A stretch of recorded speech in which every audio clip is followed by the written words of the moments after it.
तर भारतीय शेअर बाजारात जे करेक्शन आलंय त्याचा नक्की अर्थ काय, चला पटकन समजून घेऊया. बाजार ऑल टाइम हायवर होता आणि आता अचानक का पडतोय हा प्रश्न सगळ्यांनाच पडलाय.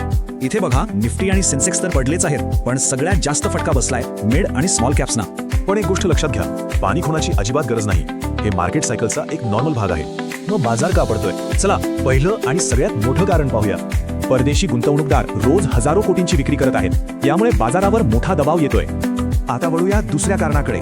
काही ग्लोबल टेन्शन्स आहेत ज्याचा परिणाम आपल्या बाजारावर होतोय. जेव्हा जगात तणाव असतो तेव्हा गुंतवणूकदार भारतासारख्या बाजारातून पैसे बाहेर काढतात. आणि तिसरं कारण म्हणजे कंपन्यांचे तिमाही निकाल.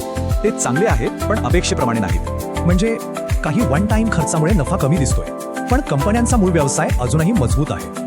IT सेक्टरमध्ये सध्या दबाव आहे, पण AI मुळे त्याचं भविष्य नक्कीच उज्ज्वल दिसतंय.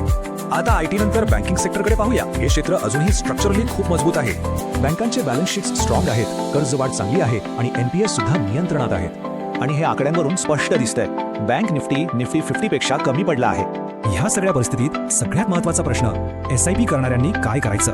उत्तर खूप सोपं आहे. अजिबात घाबरू नका आणि आपली SIP गुंतवणूक शिस्तीने चालू ठेवा.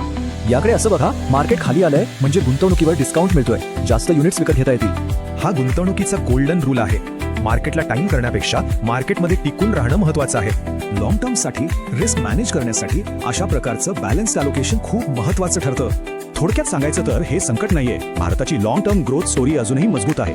खरा स्मार्ट गुंतवणूकदार तोच जो अशा करेक्शनला घाबरत नाही तर संधी म्हणून बघतो. तर मग या पडझडीला धोका मानायचा की आपल्या फायद्याची संधी? विचार करा.